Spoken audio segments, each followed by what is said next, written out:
ഉദ്ദേശിച്ചത്. എന്നാ പിടിച്ചോടി ഒടുക്കത്തെ ബുദ്ധി തന്നെ. വേറെ ഒന്ന് ചോദിക്കട്ടെ? ഓക്കെ, വേഗം ചോദിക്കേ. ഫുഡ് കഴിച്ച ഫ്രണ്ട്? യെസ്, കഴിച്ചു. എനിക്കൊരു സംശയം. പരിപ്പ് വടയിൽ പരിപ്പുണ്ട്, ഉഴുന്ന വടയിൽ ഉഴുന്നുണ്ട്, പഴംപൊരിയിൽ പഴമുണ്ട്. അങ്ങനെയാണെങ്കിൽ ബിരിയാണിയിൽ എന്താ ആണിയില്ലാത്തത്?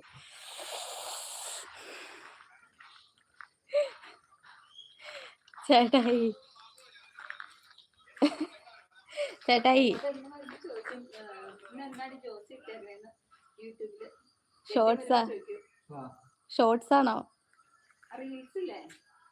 അത് ലോങ് വീഡിയോ ഇടാറില്ല. അപ്പം